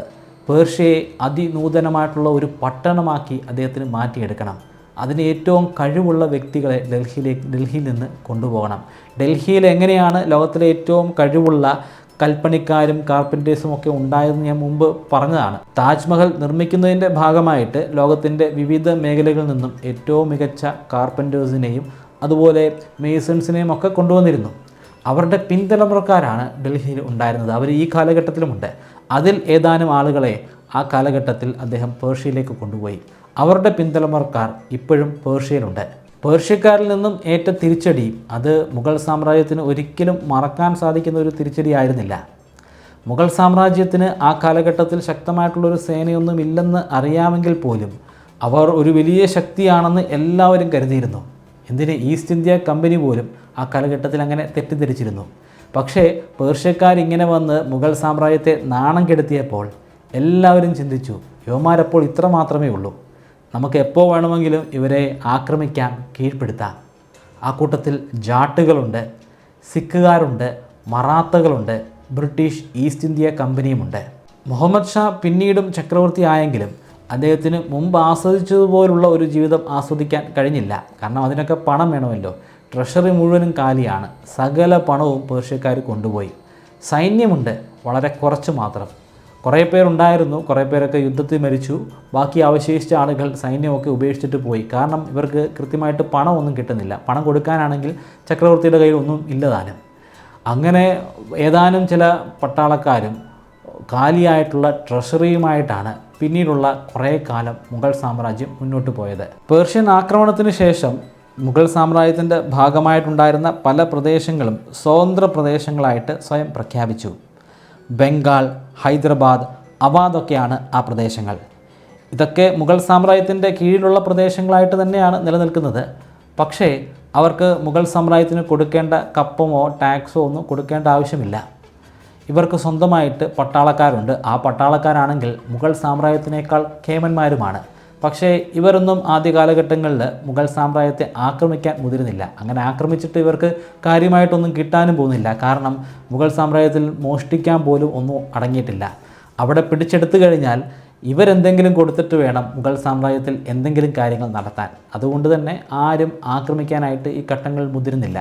ഒരു 9 വർഷം കൂടെ കഴിഞ്ഞ് 1748 അഫ്ഗാനിസ്ഥാൻ ഭരിച്ചിരുന്ന രാജാവ് അഹമ്മദ് ഷാ അബ്ദാലി ഡൽഹി ആക്രമിച്ചു. പേര് മാറിപ്പോകരുത്, ഇത് അഹമ്മദ് ഷായാണ്. ഡൽഹി ഭരിച്ചുകൊണ്ടിരിക്കുന്നത് മുഹമ്മദ് ഷായാണ്. അതേസമയം പേർഷ്യ ഭരിക്കുന്നത് നാദിർ ഷായാണ്. ഇപ്പോൾ അഹമ്മദ് ഷാ അബ്ദാലിയാണ് ഡൽഹിയെ ആക്രമിക്കുന്നത്. ഡൽഹി വളരെ ദുർബലമാണെന്ന് എല്ലാവർക്കും അറിയാമല്ലോ. 9 വർഷമേ കഴിഞ്ഞിട്ടുള്ളൂ. അതിൽ നിന്ന് കരകയറാനായിട്ട് അവർക്ക് സാധിക്കത്തില്ല. അതിനുള്ള കെൽപ്പ് അവർക്കില്ല. ഈ ഒരു ധാരണയും വെച്ചുകൊണ്ടാണ് അഹമ്മദ് ഷാ അബ്ദാലി ഡൽഹിയിലേക്ക് വരുന്നത്. ഡൽഹിയെ കീഴടക്കി അഫ്ഗാനും കൂടെ ചേർത്തിട്ടൊരു വലിയ പ്രദേശം ഭരിക്കുക എന്നതൊക്കെയായിരുന്നു അദ്ദേഹത്തിൻ്റെ ഉദ്ദേശ ലക്ഷ്യം. ഈ യുദ്ധമാണ് ബാറ്റിൽ ഓഫ് മനുപ്പൂർ എന്ന പേരിൽ അറിയപ്പെടുന്നത്. പക്ഷേ അബ്ദാലിക്ക് തെറ്റി. ഡൽഹി അത്രയും വീക്കായിരുന്നില്ല. അബ്ദാലി മാത്രമല്ല, ചുറ്റുവട്ടത്തുണ്ടായിരുന്ന പല രാജാക്കന്മാരും ശരിക്കും ഞെട്ടിപ്പോയി. ഡൽഹിയുടെ കയ്യിൽ ഇനിയും പടക്കോപ്പുകളുണ്ടെന്ന് അവർ മനസ്സിലാക്കി. മനുപ്പൂർ യുദ്ധത്തിൽ മുഗൾ സാമ്രാജ്യം വിജയിച്ചു. പക്ഷേ ആ യുദ്ധത്തിൽ ഖമറുദ്ദീൻ എന്ന അവരുടെ പ്രധാനമന്ത്രി അല്ലെങ്കിൽ വാസിർ കൊല്ലപ്പെട്ടു. ചക്രവർത്തിയുടെ, അതായത് രംഗീല അല്ലെങ്കിൽ മുഹമ്മദ് ഷായുടെ ഏറ്റവും അടുത്ത സുഹൃത്തും അഡ്വൈസറും ഒക്കെ ആയിരുന്നു ഈ പറയപ്പെടുന്ന ഖമറുദ്ദീൻ. ഖമറുദ്ദീൻ മരണമടഞ്ഞതോടുകൂടി ശരിക്കും മുഹമ്മദ് ഷായ്ക്ക് ഡിപ്രഷൻ ഉണ്ടായി. എല്ലായ്പ്പോഴും മിണ്ടാതെ എങ്ങോട്ടെങ്കിലും നോക്കിയിരിക്കും, അനങ്ങാതെ. എത്ര നേരം വേണമെങ്കിലും അങ്ങനെ ഇരിക്കാൻ മുഹമ്മദ് ഷായ്ക്ക് കഴിയും. പക്ഷേ മുൻപത്തെ മുഹമ്മദ് ഷാ ഇങ്ങനൊന്നും ആയിരുന്നില്ല. എല്ലായ്പ്പോഴും ആടിപ്പാടി മദ്യപിച്ച് സ്ത്രീകളോടൊപ്പം കൊഞ്ചിക്കുഴഞ്ഞൊക്കെ നടന്നിരുന്ന വ്യക്തി പെട്ടെന്ന് നിശബ്ദനായിപ്പോയി. 1748 ഏപ്രിൽ മാസം 26 അദ്ദേഹം മരണമടയുകയും ചെയ്തു. പിന്നീട് മുഹമ്മദ് ഷായുടെ മകനായ അഹമ്മദ് ഷാ ബഹദൂറാണ് അടുത്ത ചക്രവർത്തിയാകുന്നത്. പേര് പിന്നെയും കൺഫ്യൂസ്ഡ് ആകരുത്. മുഹമ്മദ് ഷായുടെ മകൻ അഹമ്മദ് ഷാ ബഹദൂർ അഫ്ഗാനിസ്ഥാനിൽ നിന്ന് ആക്രമിച്ചു വന്നത് അഹമ്മദ് ഷാ അബ്ദാലിയാണ്. അഹമ്മദ് ഷാ അബ്ദാലി വീണ്ടും വരും. അതുകൊണ്ട് തന്നെ ഒട്ടും കൺഫ്യൂസ്ഡ് ആകരുത്. ഇപ്പോൾ ഡൽഹി ഭരിക്കുന്നത് അഹമ്മദ് ഷാ ബഹദൂറാണ്. അഹമ്മദ് ഷാ ബഹദൂർ ഒരു കാശിനും കൊള്ളാത്ത ഒരു ഭരണാധികാരിയായിരുന്നു. അദ്ദേഹത്തിനെ കൊണ്ട് ഒന്നിനും കഴിയില്ല. പിതാവിൻ്റെ ചില ട്രൈറ്റുകളൊക്കെ ഉണ്ട്. പക്ഷേ പിതാവിനെ പോലെ ഇൻ്റലിജൻ്റ് ആയിട്ടുള്ളൊരു വ്യക്തിയല്ല. പിതാവിനെ പോലെ വൈൻ്റെ പിന്നാലെയും അതുപോലെ സ്ത്രീകൾക്ക് പിന്നാലെയും ഒക്കെ പോകുന്നത് മാത്രമായിരുന്നു ഇയാളുടെ ജോലി. വെറും 22 വയസ്സ് മാത്രം ഉണ്ടായിരുന്ന ഒരു കുട്ടിയാണ്. ശരിക്കും ആ കാലഘട്ടത്തിൽ ഇദ്ദേഹം ചക്രവർത്തി ആയിരുന്നെങ്കിലും ഭരണകാര്യത്തിൽ ഒരു രീതിയിലും ഇടപെട്ടിട്ടില്ല. ഇടപെട്ടിരുന്നതൊക്കെ 2 പേരാണ്. അഹമ്മദ് ഷായുടെ അമ്മയായ ഉദ്ധം ഭായിയും അവരുടെ രഹസ്യ കാമുകനായ ജാവേദ് ഖാനുമാണ് ഭരിച്ചിരുന്നത്. ഉദ്ധം ഭായി പിന്നീട് പേര് തന്നെ മാറ്റി കിബ്ല ഐ ആലം എന്നാക്കി. പ്രപഞ്ചത്തിൻ്റെ സെൻറ്റർ അല്ലെങ്കിൽ മധ്യഭാഗം, അതിൻ്റെ കേന്ദ്രം എന്ന് അതിൻ്റെ അർത്ഥം. ഇവർ 2 പേരും വളരെ താഴേക്കിടയിലുള്ള ആളുകളാണ്. ഈ ഉദ്ധം ഭായിക്ക് രാജ്യഭരണവുമായി ബന്ധപ്പെട്ടിട്ടുള്ള ഒരു അറിവുമില്ല. അവർ തെരുവിലൂടെ അലഞ്ഞു തിരിഞ്ഞ് ഡാൻസ് ചെയ്ത് പണമൊക്കെ മേടിച്ച് നടന്നിരുന്നൊരു സ്ത്രീയാണ്. ഒരു സുപ്രഭാതത്തിൽ ചക്രവർത്തിക്ക് അവരോട് പ്രണയം തോന്നി അവരെ കൊട്ടാരത്തിലേക്ക് കൊണ്ടുവരുമായിരുന്നു. അപ്പോൾ ആ കാലഘട്ടം മുതൽ തന്നെ ഇവരുടെ കാമുകനായിരുന്ന വ്യക്തിയാണ് ജാവേദ് ഖാൻ. ജാവേദ് ഖാനും രാജ്യകാര്യങ്ങളെക്കുറിച്ചോ അല്ലെങ്കിൽ മറ്റ് ഭരണകാര്യങ്ങളെക്കുറിച്ചോ ഒന്നുമുള്ള ഒരു ധാരണയുമില്ല. ഇവർ 2 പേരും രാജ്യം ഭരിക്കാൻ തുടങ്ങി. പിന്നീട് ചരിത്രകാരന്മാർ ഈ 2 പേരടങ്ങുന്ന ആ ഗവൺമെൻറ്റിനെ പെറ്റിക്കോട്ട് ഗവൺമെൻറ് എന്ന് വിളിക്കാനും തുടങ്ങി. ജാവേദ് ഖാന് ഉദ്ധം ഭായ് മൻസബ് അധികാരം കൊടുത്തു. മൻസബ് എന്ന് പറയുമ്പോൾ അയാളുടെ കീഴിൽ ഇപ്പോൾ ഒരുപാട് സൈനികരുണ്ട്. വളരെ പവർഫുള്ളായിട്ടുള്ളൊരു വ്യക്തിയായിട്ട് മാറി. മുഗൾ സാമ്രാജ്യത്തിൻ്റെ ചരിത്രത്തിൽ ഒരിക്കലും ഇത്രയും താഴേക്കിടയിലുള്ള ഒരു വ്യക്തിയും മൻസബ് അധികാരത്തിലെത്തിയിട്ടില്ല. അതുപോലെ രാജ്യഭരണമൊന്നും ഇത്രയും താഴേക്കിടയിൽ ഒരു പ്രോസ്റ്റിറ്റ്യൂട്ടിനെ പോലെ ജീവിതം നയിച്ച ഒരു വ്യക്തി എത്തിയിട്ടുണ്ടായിരുന്നില്ല. ഇവർ 2 പേർക്കും ഈ രാജ്യാധികാരമൊക്കെ കിട്ടിയിട്ടുണ്ടെങ്കിലും അതുകൊണ്ട് വലിയ കാര്യമൊന്നുമില്ല. കാരണം കൊട്ടാരത്തിൽ ട്രഷറിയിൽ കാശില്ല. സൈനികർക്ക് മാസാമാസം ശമ്പളം കൊടുക്കണം. അവരെ അങ്ങ് പിരിച്ചുവിടാൻ പറ്റില്ല. ശമ്പളം കൊടുത്തില്ലെങ്കിൽ അവർ പിരിഞ്ഞു പോകും. പിരിഞ്ഞു പോയി കഴിഞ്ഞാൽ പിന്നീട് ചക്രവർത്തി എന്ന് പറയുന്നതിലോ അല്ലെങ്കിൽ പെറ്റിക്കോട്ട് ഗവൺമെൻറ്റായിട്ട് നിൽക്കുന്നതിലോ ഒരു അർത്ഥവുമില്ല. അതുകൊണ്ട് കൊട്ടാരത്തിലുണ്ടായിരുന്ന കട്ടിലും തീന്മേശയും ഒക്കെ കുറഞ്ഞ വിലയ്ക്ക് സാധാരണക്കാർക്ക് വിറ്റിട്ടാണ് മാസശമ്പളം ഈ കൊട്ടാരത്തിലെ സൈനികർക്ക് കൊടുത്തിരുന്നത്. ചില ഘട്ടങ്ങളിലൊക്കെ സൈനികർക്ക് പണമായിട്ട് കൊടുക്കാതെ കൊട്ടാരത്തിലുണ്ടായിരുന്ന പല വസ്തുക്കളും ശമ്പളമായിട്ട് കൊടുത്തിട്ടുണ്ട്. അങ്ങനെ ശരിക്കും മുഗൾ സാമ്രാജ്യം നാണം കെട്ട് മുന്നോട്ട് പോകുന്ന ആ കാലഘട്ടത്തിൽ ധീരനായിട്ടുള്ള വളരെ ബ്രില്യൻ്റായിട്ടുള്ള ഒരു പ്രധാനമന്ത്രിയും ആ കൊട്ടാരത്തിലുണ്ടായിരുന്നു. വെറും 18 വയസ്സ് മാത്രമുണ്ടായിരുന്ന ഇമാദ് ഉൾ മുൾക്ക്. ഇമാദിൻ്റെ പിന്നിൽ മറാത്ത സാമ്രാജ്യമാണ് ഉണ്ടായിരുന്നത്. മറാത്ത സാമ്രാജ്യമാണ് അദ്ദേഹത്തെ വാസിർ സ്ഥാനത്ത് കൊണ്ടുവന്നത്. കാരണം ആ കാലഘട്ടത്തിൽ മറാത്തകൾക്ക് മുഗൾ സാമ്രാജ്യത്തിൽ നല്ല ഹോൾഡുണ്ട്. മുഗൾ സാമ്രാജ്യം തീർത്തും ദുർബലമാണ്. ഇമാദ് ഉൾ മുൾക്ക് ചക്രവർത്തിയുടെ പല അധികാരങ്ങളും പിടിച്ചെടുക്കാൻ ശ്രമിച്ചുകൊണ്ടേയിരുന്നു. അതിൽ പലപ്പോഴും അയാൾക്ക് വിജയിക്കാനും സാധിച്ചു. ഇത് ചക്രവർത്തിയായ അഹമ്മദ് ഷാ ബഹദൂറിന് ഒട്ടും ഇഷ്ടപ്പെട്ടില്ല. ഇതിൽ നിന്ന് രക്ഷപ്പെടണമെങ്കിൽ മറ്റാരുടെയെങ്കിലും സപ്പോർട്ട് വേണം. അതിന് അദ്ദേഹം 2-3 പേർക്ക് കത്തുകൾ അയച്ചു. ഒരു കത്ത് അയക്കുന്നത് മുഗൾ സാമ്രാജ്യത്തെ പഴയ വാസിർ അല്ലെങ്കിൽ പഴയ പ്രധാനമന്ത്രിയായിരുന്ന സഫ്ദാർ ജുംഗിനാണ്. സഫ്ദാറിന് നിലവിലെ പ്രധാനമന്ത്രിയായ ഇമാദിനോട് വലിയ പ്രതികാരവും വൈരാഗ്യവും ഒക്കെ ഉണ്ട്. 2ാമത്തെ കത്തയക്കുന്നത് ജാട്ട് രാജാവായ സൂരജ് മാലിനാണ്. സൂരജ് മാലിനോട് പറയുന്നത് എങ്ങനെയെങ്കിലും ഇമാദിനെ ആ സ്ഥാനത്ത് നിന്ന് പുറത്താക്കണമെന്നാണ്. പക്ഷേ ഇമാദ് എങ്ങനെയോ ഈ കത്തിൻ്റെ കാര്യമൊക്കെ അറിഞ്ഞു. തന്നെ വകവരുത്താൻ നോക്കുന്ന അഹമ്മദ് ഷാ ബഹദൂറിനെ ആ സ്ഥാനത്തിരുത്താൻ പറ്റില്ല. അവിടെ നിന്ന് പുറത്താക്കണം. അതിന് ശക്തമായിട്ടുള്ളൊരു സേന വേണം. ഡൽഹിക്ക് തന്നെ ഇപ്പോൾ നല്ലൊരു സേനയില്ല. ആ സേനയ്ക്ക് പണം കൊടുക്കാൻ പോലും പറ്റുന്നില്ല. പിന്നെ എങ്ങനെയാണ് അവിടുത്തെ ഒരു പ്രധാനമന്ത്രിയായ ഇമാദിന് സേന ഉണ്ടാകുന്നത്? പക്ഷേ ഇമാദിൻ്റെ പിന്നിൽ മറാത്തകളുണ്ടായിരുന്നു. ആ മറാത്തകൾക്ക് അദ്ദേഹം ഒരു ലെറ്റർ അയച്ചു. ആ ലെറ്റർ പ്രധാനപ്പെട്ട പല ജനറൽമാർക്കുമാണ് അയക്കുന്നത്. ആ കൂട്ടത്തിൽ പ്രാധാന്യമായിരുന്നു മാദർ റാവു ഹോൾക്കർ. അവർ ഒരു വലിയ സേനയുമായി ഡൽഹിയിലേക്ക് വന്നു. വലിയ സേനയുടെ ഒന്നും ആവശ്യമില്ല. ഏതാനും സൈന്യവുമായിട്ട് വന്നാൽ പോലും അവർക്ക് ഡൽഹി പിടിച്ചടക്കാം. കാരണം അവിടെ യുദ്ധപരിചയമുള്ള ആരും ഉണ്ടായിരുന്നില്ല. കൂടാതെ പണം ലഭിക്കുന്ന, കൃത്യമായിട്ട് ശമ്പളം കിട്ടിയിരുന്ന സൈനികരും ഉണ്ടായിരുന്നില്ല. ഇങ്ങനൊരു വലിയ സേന വന്നെന്ന് അറിഞ്ഞപ്പോൾ അമ്മയും മകനും, അതായത് ചക്രവർത്തിയും അതുപോലെ ചക്രവർത്തിയുടെ അമ്മയും നേരെ റെഡ് ഫോർട്ടിലുണ്ടായിരുന്ന ഒരു ഗാർഡനിലേക്ക് പോയി. അവിടെ പോയി ഒളിച്ചിരുന്നു. ഏതാനും നേരത്തെ തെരച്ചിലുകൾക്കൊടുവിൽ അമ്മയും മകനെയും സൈനികർ റെഡ് ഫോർട്ടിൽ നിന്ന് കണ്ടെടുത്തു. 2 പേരെയും ചങ്ങലക്കിട്ടിട്ടാണ് ആ കാലഘട്ടത്തിലെ പ്രധാനമന്ത്രിയായിരുന്ന ഇമാദ് ഉൾ മുൾക്കിൻ്റെ മുൻപിൽ കൊണ്ടുവരുന്നത്. ചക്രവർത്തി അല്ലാതെ ആക്കണമെങ്കിൽ ഒരൊറ്റ മാർഗമേ ഉള്ളൂ. അദ്ദേഹത്തിൻ്റെ കണ്ണുകൾ കുത്തിപ്പൊട്ടിക്കുക. കണ്ണില്ലാത്ത ഒരാൾ പിന്നീട് ചക്രവർത്തി ആയിരിക്കില്ല. അങ്ങനെ ക്രൂരമായിട്ട് നീളമുള്ള ഒരു നീഡിൽ ഉപയോഗിച്ചിട്ട്, ഒരു കമ്പി ഉപയോഗിച്ചിട്ട് കണ്ണിൽ ആഴത്തിൽ മുറിവേൽപ്പിച്ച് കാഴ്ചശക്തി ഇല്ലാതെയാക്കി. പിന്നീട് അദ്ദേഹത്തെ റെഡ് ഫോർട്ടിൽ തന്നെയുള്ള സലീംഗാഡ് എന്ന ഒരു പ്രിസണിൽ അടച്ചു. പിന്നീടുള്ള 21 വർഷക്കാലമാണ് ആ പ്രിസണിൽ നരകിച്ച് അദ്ദേഹത്തിന് ജീവിതം കഴിച്ചു കൂട്ടേണ്ടി വന്നത്. കൃത്യമായിട്ട് ഭക്ഷണം കൊടുത്തിരുന്നില്ല. അടിക്കടി അദ്ദേഹത്തിൻ്റെ പ്രിസണിൻ്റെ ഉള്ളിലേക്ക് സൈനികരെ അയച്ച് അദ്ദേഹത്തെ ഫിസിക്കലി മർദ്ദിക്കുമായിരുന്നു. അങ്ങനെ പെടഞ്ഞാണ് 21 വർഷക്കാലം അദ്ദേഹം ആ നരകത്തിൻ്റെ ഉള്ളിൽ ചിലവഴിച്ചത്. പഴയ ചക്രവർത്തിയെ അന്ധനാക്കി ജയിലിൽ അടച്ചതിന് ശേഷം ഒട്ടും സമയം കളയാതെ ഇമാദ് പുതിയ ചക്രവർത്തിയെ പ്രഖ്യാപിച്ചു. പുതിയ ചക്രവർത്തി മുഗൾ സാമ്രാജ്യത്തിൽ നിന്ന് തന്നെയുള്ള ആളായിരിക്കണം. അതുകൊണ്ട് തന്നെ പഴയ ചക്രവർത്തിയായിരുന്ന ജഹനദാർ ഷായുടെ മകനായ ആലംഗീർ രണ്ടാമനെയാണ് അടുത്ത ചക്രവർത്തിയായി ഉയർത്തി കാണിക്കുന്നത്. പക്ഷേ ആലംഗീറിന് ആ കാലഘട്ടത്തിൽ തന്നെ നല്ല പ്രായമുണ്ട്. ആലംഗീർ രണ്ടിന് പുറം ലോകവുമായിട്ട് ഒരു ബന്ധവുമില്ല. ആളുകളോട് എങ്ങനെ സംസാരിക്കണമെന്ന് പോലും അയാൾക്കറിയില്ല. കാരണം കഴിഞ്ഞ 40 വർഷത്തിൽ അധികമായി അയാൾ ജയിലറയിലായിരുന്നു. വെറും 14 വയസ്സ് മാത്രം ഉണ്ടായിരുന്നപ്പോഴാണ് അയാളെ ജയിലിൽ അടച്ചത്. അതുകൊണ്ട് സൈനികപരമായിട്ടുള്ള കാര്യങ്ങൾ അറിയില്ല, അഡ്മിനിസ്ട്രേഷൻ പരമായിട്ടുള്ള കാര്യങ്ങൾ അറിയില്ല, ആളുകളോടൊന്ന് സംസാരിക്കാൻ പോലും ആലംഗീർ രണ്ടാമന് അറിയില്ല. 54 വയസ്സ് പ്രായമുണ്ട്. അതിൻ്റേതായിട്ടുള്ള ശാരീരിക പ്രശ്നങ്ങളുമുണ്ട്. ഈ കാലഘട്ടത്തിലെ 54 വയസ്സുകാരനുമായിട്ട് കമ്പയർ ചെയ്യരുത്. ആ കാലഘട്ടത്തിൽ 54 എന്നൊക്കെ പറയുമ്പോൾ നല്ല പ്രായമാണ്. അതിൻ്റേതായിട്ടുള്ള ഒരുപാട് പ്രശ്നങ്ങളും ആലംഗീർ രണ്ടാമനുണ്ടായിരുന്നു. ചെറിയ രീതിയിൽ മാനസികമായിട്ടുള്ള പ്രശ്നങ്ങളുമുണ്ട്. കാരണം പുറം ലോകം കാണാതെ ഒരുപാട് വർഷമാണ് അദ്ദേഹം ജീവിച്ചു പോന്നിരുന്നത്. ഈ കാരണങ്ങൾ കൊണ്ട് തന്നെയാണ് ആലംഗീർ രണ്ടാമനെ തന്നെ ഇമാദ് ചക്രവർത്തിയാക്കിയത്. കാരണം ഒരു രീതിയിലും ഇമാദിന് ആലംഗീർ രണ്ടാമനൊരു വെല്ലുവിളിയാകില്ല.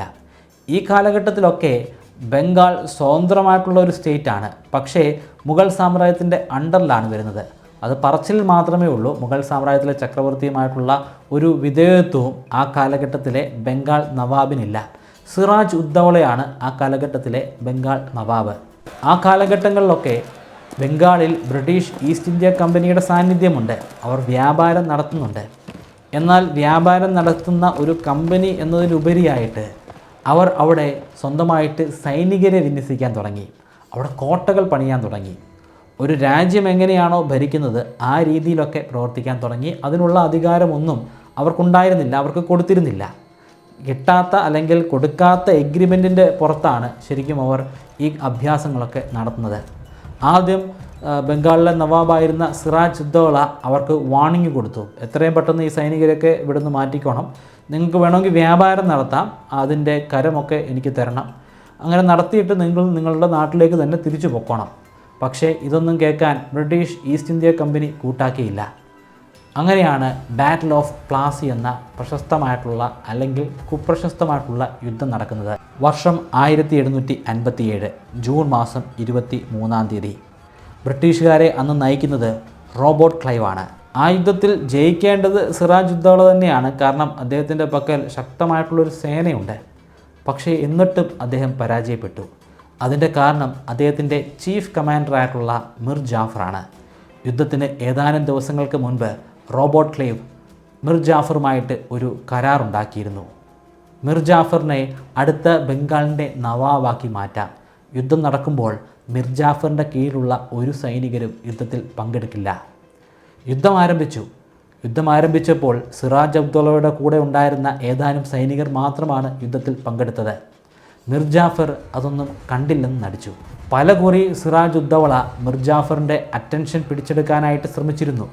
ആക്രമിക്കാൻ ഒരുപാട് ആഹ്വാനങ്ങൾ കൊടുത്തു. പക്ഷേ മിർ ജാഫർ അതൊന്നും മൈൻഡ് ചെയ്തില്ല.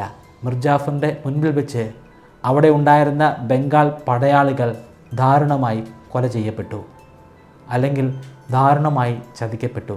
സിറാജ് ഉദ്ദൗള ആ യുദ്ധത്തിൽ മരിക്കുന്നില്ല. അദ്ദേഹം അവിടെ നിന്നും ഓടി രക്ഷപ്പെട്ടു. പാറ്റ്നയിലേക്ക് രക്ഷപ്പെടാനാണ് അദ്ദേഹം ശ്രമിച്ചത്. പക്ഷേ അദ്ദേഹത്തിന് രക്ഷപ്പെടാൻ കഴിഞ്ഞില്ല.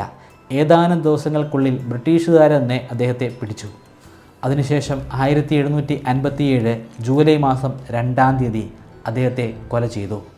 കൊല ചെയ്തതിന് ശേഷം മുഗൾ സാമ്രാജ്യത്തിലെ ചക്രവർത്തിക്ക് ബ്രിട്ടീഷ് സൈന്യം ഒരു കത്തയച്ചു, ഒപ്പം ഒരു സമ്മാനവും. മിർ ജാഫറിനെ അടുത്ത നവാബാക്കി പ്രഖ്യാപിച്ചിരിക്കുന്നു. അതിന് താങ്കളുടെ പിന്തുണ അത്യാവശ്യമാണ്. ഇത് കേൾക്കുമ്പോൾ നമ്മൾ കരുതുക മുഗൾ സാമ്രാജ്യത്തിലെ ചക്രവർത്തി അല്ലെങ്കിൽ ചക്രവർത്തിയായിട്ട് നിലവിൽ ആക്ട് ചെയ്തുകൊണ്ടിരിക്കുന്ന അവിടുത്തെ പ്രധാനമന്ത്രിയായ ഇമാദ് ആ കത്ത് കീറിക്കളയും, ബ്രിട്ടീഷുകാർക്കെതിരെ യുദ്ധം പ്രഖ്യാപിക്കുമെന്നൊക്കെ ആയിരിക്കും. പക്ഷേ അങ്ങനെയൊന്നും നടന്നില്ല. കാരണം സിറാജുദ്ദൗളയുടെ ബംഗാൾ മുഗൾ സാമ്രാജ്യത്തിൻ്റെ അണ്ടറിലാണെങ്കിൽ പോലും സിറാജുദ്ദൗളയുടെ മുകളിൽ അവർക്ക് ഒരു കൺട്രോളുമില്ല. ഇവർ രണ്ടുപേരും ശരിക്കും ശത്രുക്കളാണ്. അപ്പം സിറാജുദ്ദൗള കൊല്ലപ്പെട്ടത് ശരിക്കും സന്തോഷിപ്പിക്കുന്നത് മുഗൾ സാമ്രാജ്യത്തെയാണ്. അതുകൊണ്ട് തന്നെ പ്രധാനമന്ത്രി ഇമാദ് ഉൽ മുൽക്ക് രണ്ട് കൈയും നീട്ടി റോബോട്ട് ക്ലൈവിനെയും മിർ ജാഫറിനെയും സ്വീകരിച്ചു.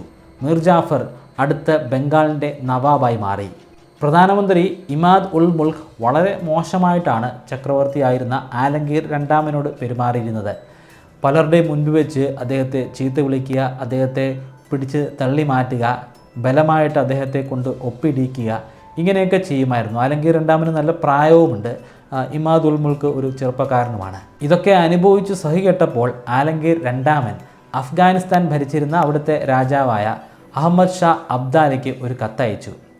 കുറച്ച് വർഷം മുമ്പ് ഇതേ അഹമ്മദ് ഷാ അബ്ദാലി തന്നെയാണ് ഡൽഹി ആക്രമിച്ച് പരാജയപ്പെട്ട് പിന്മാറി പോയത്. അഹമ്മദ് ഷാ അബ്ദാലിക്ക് കത്തയച്ച വിവരം ഇമാദ് തിരിച്ചറിഞ്ഞു. തനിക്ക് ആലംഗീർ രണ്ടാമനും ഒരു വെല്ലുവിളിയാണെന്ന് മനസ്സിലാക്കിയെടുത്തു. ആലംഗീർ രണ്ടാമനെ എങ്ങനെയാണ് കൊല്ലുക? നേരിട്ട് കൊന്നുകഴിഞ്ഞാൽ വലിയ രീതിയിലുള്ള ജനങ്ങളുടെ പ്രതികരണമുണ്ടാകും. ഒപ്പം നിൽക്കാൻ ഒരുപക്ഷെ സൈനികർ പോലും മുതിരില്ല. കാരണം ആലംഗീർ രണ്ടാമൻ വളരെ സാധുവായിട്ടുള്ളൊരു വ്യക്തിയാണ്. തൊട്ടു മുമ്പുണ്ടായിരുന്ന ചക്രവർത്തിയെ അന്ധനാക്കി ജയിലറയിൽ അടച്ചതൊക്കെ ശരിക്കും ആളുകളിൽ വലിയ രീതിയിലുള്ള വിരോധം ഉണ്ടാക്കിയിട്ടുണ്ട്. അതുകൊണ്ട് തന്നെ ട്രിക്ക് ഉപയോഗിച്ചിട്ട് ആരും അറിയാതെ കൊലപ്പെടുത്താനാണ് ഇത്തവണ ഇമാദ് തീരുമാനിക്കുന്നത്. അതിനുവേണ്ടി 1759 നവംബർ മാസം 29 ഇമാദ് ഒരു റൂമർ പരത്തി. ഫിറോസ് ഷാ കോട്ട്ലയിൽ ഒരു അത്ഭുത സന്യാസി വന്നിരിക്കുന്നു, ഒരു സൂഫി സന്യാസി. ഫിറോസ് ഷാ കോട്ട്ല എന്ന് പറയുന്നത് ആ കാലഘട്ടത്തിൽ തകർന്നു കിടക്കുന്ന ഡൽഹിയിലെ ഒരു പ്രാചീന കോട്ടയാണ്. ആ കോട്ടയിൽ ഇപ്പോൾ സൂഫി സന്യാസി ഉണ്ട്. ആ സൂഫി സന്യാസിക്ക് ചക്രവർത്തിയെ നേരിട്ടൊന്ന് കാണണം. ആലംഗീർ രണ്ടാമൻ വളരെ റിലീജിയസ് ആയിട്ടുള്ള ഒരു ചക്രവർത്തിയായിരുന്നു. ഒരു സൂഫി സന്യാസിയെ കാണുന്നത് പോലും വലിയ പുണ്യമാണെന്ന് അദ്ദേഹം കരുതിയിരുന്നു. അതുകൊണ്ട് തന്നെ ഈ വാർത്ത പ്രചരിപ്പിച്ചപ്പോൾ തന്നെ ചക്രവർത്തി നേരെ ഈ ഫിറോസ് ഷാ കോട്ടയിലേക്ക് പോയി. ഫിറോസ് ഷാ കോട്ടയിലെ തകർന്നു കിടക്കുന്ന ആ അവശേഷിപ്പുകളുടെ ഇടയിൽ അദ്ദേഹം സൂഫി സന്യാസിയെ അന്വേഷിച്ച് അലഞ്ഞു തിരിഞ്ഞു നടന്നു. പക്ഷേ അദ്ദേഹത്തിന് ഒരു സൂഫി സന്യാസിയെയും കാണാൻ കഴിഞ്ഞില്ല. എന്നാൽ ഖടാരയുമായി നിൽക്കുന്ന 2-3 സൈനികരെ അദ്ദേഹത്തിന് കാണാൻ കഴിഞ്ഞു. ആ ഖടാരയ്ക്ക് ഇരയായാണ് ആലംഗീർ രണ്ടാമൻ കൊല്ലപ്പെടുന്നത്. മരിച്ചതിന് ശേഷം അദ്ദേഹത്തിൻ്റെ ശവശരീരത്തോട് വളരെ മോശമായിട്ടാണ് സൈനികർ പെരുമാറുന്നത്.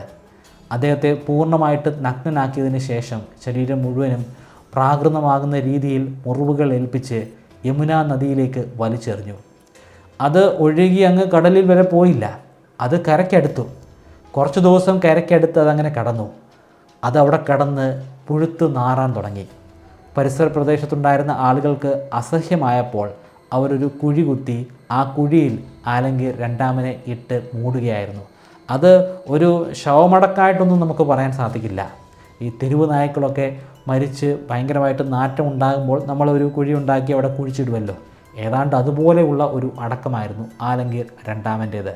ഈ സംഭവത്തെ തുടർന്ന് കൊട്ടാരത്തിലുണ്ടായിരുന്ന മറ്റ് മന്ത്രിമാർക്കും നോബിൾസിനും ഇമാദിനോട് വലിയ പകയുണ്ടായി. കാരണം അവർക്ക് ആലംഗീർ രണ്ടാമൻ വളരെയധികം പ്രിയപ്പെട്ട വേണ്ടപ്പെട്ട ഒരു ചക്രവർത്തിയായിരുന്നു. അദ്ദേഹത്തെ ദാരുണമായിട്ടാണ് കൊല്ലപ്പെടുത്തിയിരിക്കുന്നത്. അതുകൊണ്ട് തന്നെ ഇനി ഇമാദ് പറയുന്ന ഒരു വ്യക്തിയെ ചക്രവർത്തിയായിട്ട് കാണാൻ കഴിയില്ല. ആലംഗീർ രണ്ടാമൻ്റെ മകനായ ഷാ ആലം രണ്ടാമൻ അടുത്ത ചക്രവർത്തിയായിട്ട് മാറും. ഷാ ആലം രണ്ടാമൻ ആ കാലഘട്ടത്തിൽ തടവിലല്ല, അദ്ദേഹം ഒളിവിലാണ്. ഒളിവിൽ നിന്നുകൊണ്ട് തന്നെ ഷാ ആലം രണ്ടാമൻ സ്വയം പ്രഖ്യാപിക്കുകയും ചെയ്തു, അടുത്ത ചക്രവർത്തി ഞാനാണെന്ന്. പക്ഷേ ഇമാദ് ഇതൊന്നും കേൾക്കാൻ കൂട്ടാക്കിയില്ല. അദ്ദേഹം പുതിയൊരു ചക്രവർത്തിക്ക് കിരീടധാരണ കൊടുത്തു. അദ്ദേഹമാണ് ഷാജഹാൻ മൂന്നാമൻ. ഷാജഹാൻ മൂന്നാമൻ ഔറംഗസേബിൻ്റെ കൊച്ചുമകനാണ്. പിന്നീടുള്ള ദിവസങ്ങളിൽ വലിയ രീതിയിലുള്ള സ്ട്രഗിൾസാണ് കൊട്ടാരത്തിൽ നടക്കുന്നത്. ഒരു ഭാഗത്ത് മിനിസ്റ്റേഴ്സും നോബിൾസും, മറുഭാഗത്ത് പ്രധാനമന്ത്രിയായ ഇമാദും ചക്രവർത്തിയായ ഷാജഹാൻ മൂന്നാമനും. 10 മാസം ആ സ്ട്രഗിൾ നീണ്ടു നിന്നു. 10 മാസത്തിന് ശേഷം മിനിസ്റ്റേഴ്സ് ബലപ്രയോഗത്തിലൂടെ ഷാജഹാൻ മൂന്നാമനെ ആ സ്ഥാനത്ത് നിന്ന് പുറത്താക്കി. പിന്നീട് അങ്ങോട്ടുള്ള കാലഘട്ടത്തിൽ ഷാ ആലം രണ്ടാമൻ തന്നെയാണ് ചക്രവർത്തി. പക്ഷേ അദ്ദേഹം എവിടെയാണെന്ന് ആർക്കും ഒരു ധാരണയില്ല. പാറ്റ്നയിലാണെന്ന് പല ചരിത്രകാരന്മാരും പറയുന്നുണ്ട്. പക്ഷേ അത് സാധൂകരിക്കുന്ന തരത്തിലുള്ള തെളിവുകളില്ല. പാറ്റ്നയിൽ ഉണ്ടായിരിക്കാം, പക്ഷേ എല്ലായ്പ്പോഴും ഒരു സ്ഥലത്തായിരിക്കില്ല. കാരണം ഇമാദിൻ്റെ മറാത്തകളുടെ സൈന്യം എല്ലായ്പ്പോഴും ഷാ ആലം രണ്ടാമനെ തിരഞ്ഞുകൊണ്ടിരിക്കുകയാണ്. അവരുടെ കണ്ണു വെട്ടിച്ച് ഒരു സ്ഥലത്ത് നിന്ന് മറ്റൊരു സ്ഥലത്തേക്ക് ഷാ ആലം സഞ്ചരിച്ചുകൊണ്ടിരിക്കുന്നു. അതായത് നിലവിൽ ഡൽഹിയിൽ മുഗൾ സാമ്രാജ്യത്തിൻ്റെ ചക്രവർത്തി ഇല്ല. ആ ചക്രവർത്തി ഒളിവിലാണ്. അപ്പോൾ ആരാണ് ഡൽഹി ഭരിക്കുന്നത്? ഡൽഹി ഭരിക്കുന്നത് ഇമാദാണ്. കൊട്ടാരത്തിൽ ചക്രവർത്തി ഇല്ലെങ്കിലും തൻ്റെ എതിരാളിയാണ് ചക്രവർത്തി എങ്കിൽ പോലും കൊട്ടാരത്തെ അല്ലെങ്കിൽ രാജ്യത്തെ ഭരിക്കുന്നതിൽ ഒരു രീതിയിലുള്ള തടസ്സവും ഉണ്ടാകുന്നില്ലെന്ന് ഇമാദും അദ്ദേഹത്തിൻ്റെ ഒപ്പം ഉണ്ടായിരുന്ന മറാത്തകളും ഉറപ്പുവരുത്തി.